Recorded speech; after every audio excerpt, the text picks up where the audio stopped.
রাধে বন্ধুরা, আমি আজকে শ্রীমতী রাধারানীর 28টি নাম পাঠ করছি। এই নামটি পাঠ করলে জীবনে উন্নতি আসে, বিদ্যারম্ভে ভালো হয়, চাকরির ক্ষেত্রে সব জায়গায় ভালো হয়। এবার আমি 28টি নাম পাঠ করছি। রাধা রাসেশ্বরী রাম্মা কৃষ্ণবন্তা দিদেবতা সর্বদ্ধা সর্ববন্ধা বৃন্দাবন বিহারিণী বৃন্দারাধ্যা রমা অশেষ গোপী মণ্ডল পূজিতাম সত্য সত্য পর সত্য শ্রীকৃষ্ণ বল্লভা বিশ্বভানুসুতা গোপী মূল প্রকৃতিশ্বরী গন্ধর্বরাধিকারম্মা রুক্মিণী পরমেশ্বরীন পরৎপর পরৎ পুণ্যা পুণ্যচন্দ্র নিবারণা ভুক্তি মুক্তি প্রদা দেবী ও ব্যাধিনাশিনী রাধে রাধে। এবার তো আমরা জানলাম আগে শ্রী রাধারানীর 28টি নাম।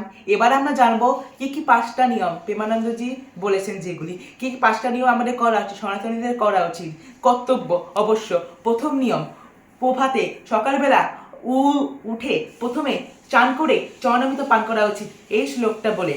অকাল মৃত্যু হরণম সর্বব্যাধি বিনাশনম শ্রী রাধিকা কৃষ্ণ পাদকীর্তন পুনর্জন্মনে বিদ্যতে। দ্বিতীয় নম্বর যেটা হচ্ছে বাইরে বেরোনোর সময় নিষ্ঠাভাবে করলে আরো 5 মিনিট লাগতে পারে। দরজার সামনে ওম কৃষ্ণ বাসুদেবায় মন্ত্র পাঠ করতে হবে। আমি এখানে একবারই পাঠ করছি।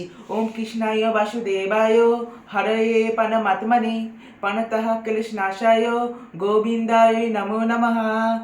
এবার তৃতীয় নাম্বার যেটা হলো নাম জপ। নাম জপ হচ্ছে পরম ধন আমাদের। নাম জপ রাধা রাধা রাধা রাধা শিব শিব, যেটা ইচ্ছে যেটাই করতে পারো, কিন্তু রাধাটা করলে ভালো হবে। চতুর্থ পয়েন্ট যেটা হচ্ছে সাষ্টাঙ্গ দণ্ডবত প্রণাম। সাষ্টাঙ্গ দণ্ডবত প্রণাম করলে একবার হচ্ছে অশ্বমেধ যজ্ঞে লাভ হয়, স্বর্গে গিয়ে গোপী হওয়া যায়। এবং পঞ্চম হচ্ছে বৃন্দাবনের রচনে মাথা একটু অল্প করে লাগিয়ে নিতে হয়। এগুলো হচ্ছে 5টা নিয়ম সনাতনীদের অবশ্য করতে হবে। রাধে রাধে বন্ধুরা।